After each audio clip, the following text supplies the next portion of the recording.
on est rendu à ouvrir la porte numéro 12, qui est la porte de la maison en flammes. Et j'appelle ça les cendres. Et pourquoi je te dis ça, c'est qu'il arrive un moment dans ta vie où est-ce que quand tu sors de la survie, on est encore dans le processus de la fosse, ben ton ancienne identité et ta nouvelle ne pourront pas cohabiter ensemble. Ce qui veut dire qu'il va y avoir un incendie, un incendie intérieur qui va se passer en toi, puis les lumières, ils viennent de s'éteindre aussi. Et il y a quelques mois, justement, j'étais dans ma maison et il y a une maison en arrière de nous qui a brûlé, OK?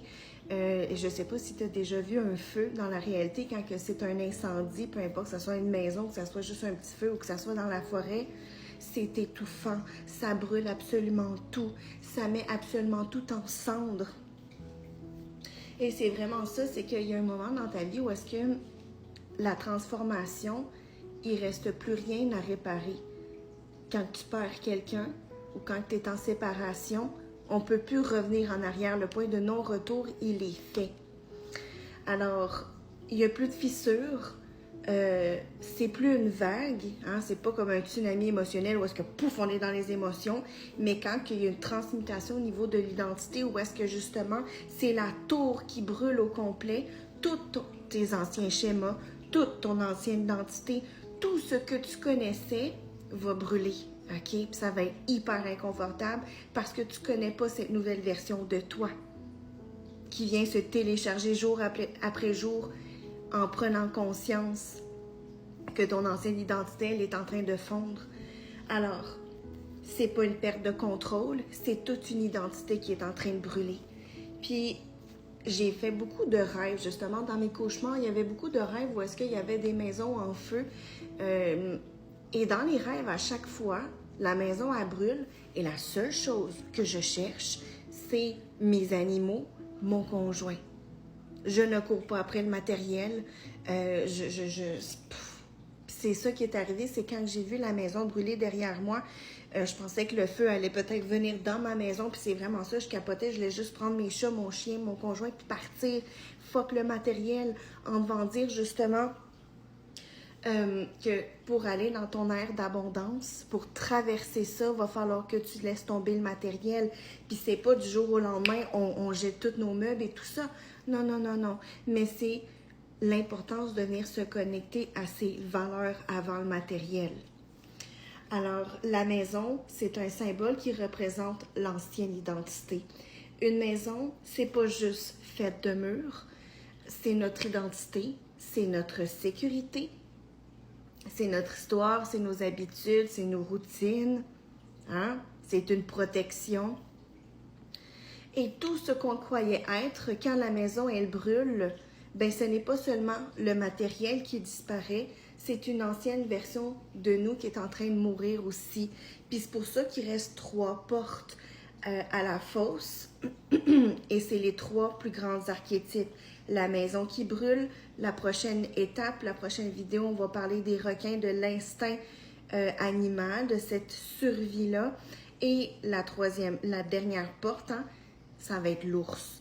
Mais avant d'entrer là, on va continuer avec la maison en flammes.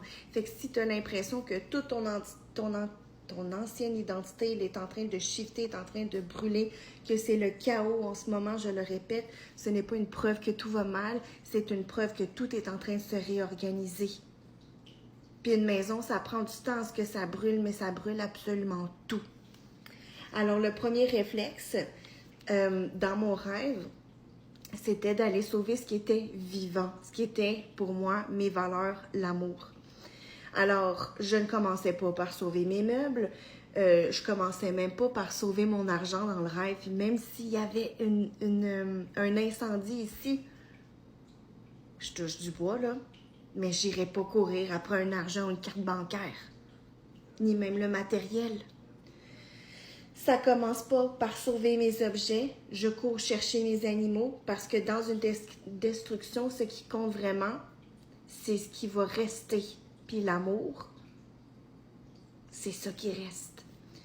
Alors, il y a une partie qui est intéressante parce que dans mon rêve, justement, il y avait mon chat Simba qui voulait retourner dans la maison, même si ça brûlait. Puis dans mon rêve, je capotais parce que je disais, Simba, reste là, reviens, on est sauvés, on ne va pas re-rentrer dans la maison, c'est en train de brûler. J'ai analysé cette partie-là, évidemment, puis tu vas voir, c'est assez profond. Alors, c'est comme si quelque chose voulait absolument revenir dans l'ancien monde. Et je pense qu'on fait pas mal tout ça. Quand une version de notre vie nous fait souffrir, il y a une partie de nous qui veut comme y retourner. Moi, j'ai beaucoup été dans des dépendances affectives, dans de la violence, dans des collaborations qui n'étaient pas alignées avec moi, mais je retournais. Parce que j'étais habituée à ça, mon cerveau le reconnaissait. Alors, c'est connu, c'est familier, puis même si ça brûle, parfois on y retourne. Alors, ce qui est arrivé, c'est que dans mon rêve aussi, j'ai fait plusieurs allers-retours pour revenir. À chaque fois, y a-t-il vraiment quelque chose que j'ai besoin dans cette maison-là? Mais à chaque fois, je me retournais, puis c'était rien que du matériel. J'ai pris mon chat, j'ai pris mon chien. Il n'y a plus rien d'autre, mon conjoint aussi. J'ai pas besoin de rien d'autre. Alors, je retourne dans la maison, et encore, et encore, et encore. Je pense dans le rêve, j'ai fait un aller-retour 3 fois. Pourquoi? Parce qu'avant de laisser mourir une identité, là, on vérifie une dernière fois. J'ai-tu vraiment oublié quelque chose? Est-ce que je suis vraiment certaine de ma décision? Est-ce qu'il reste encore quelque chose à sauver? Puis la réponse, elle est non. Toute notre ancienne identité, ancienne croyance, ancien comportement, ancien partenaire, ancienne collaboration, ancienne énergie, ancienne façon de voir le monde, de voir les autres, ça va tout crasher. Alors, aujourd'hui, ce que je choisis, c'est pas de sortir avec tout quand la maison elle brûle. C'est pas de tout emmener. Peut-être qu'il y a quelques objets que j'aurais pu apporter, mon téléphone, mon laptop, tu sais, des choses qui sont importantes pour la communication, j'ai envie de dire. Mes animaux. Mais là, je comprends quelque chose qui est extrêmement intense et immense. Ce qui est essentiel ne va jamais brûler. Gustave est décédé, mon papa est décédé, mais l'amour que je leur porte, c'est pas disparu. J'ai vécu un incendie intérieur quand j'ai perdu ces personnes-là, ces animaux-là, ou quand j'ai perdu mon ancienne identité.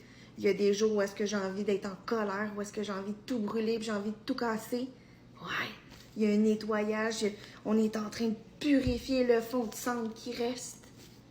Alors, la vraie renaissance, c'est qu'au final, la maison, elle peut disparaître, les meubles peuvent disparaître, les anciennes habitudes peuvent disparaître, les anciennes versions de nous peuvent disparaître.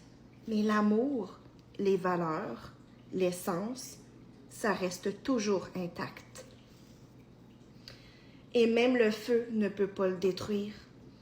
Alors, ce que cette porte-là m'a appris à la porte numéro 12, c'est qu'il y a des moments dans notre vie où est-ce qu'on ne demande plus de reconstruire l'ancien. Elle nous demande de la laisser brûler. Parce qu'on ne peut pas créer une nouvelle vie en essayant constamment de sauver l'ancienne. Puis c'est inconfortable parce qu'on veut retourner dans le confort, dans ce qu'on connaissait, même si ça nous brûlait.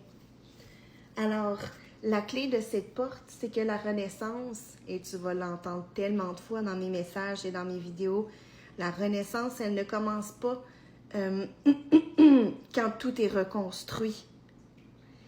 Elle commence au moment où est-ce qu'on accepte enfin de regarder les cendres, enfin de regarder le deuil, enfin d'accepter la séparation.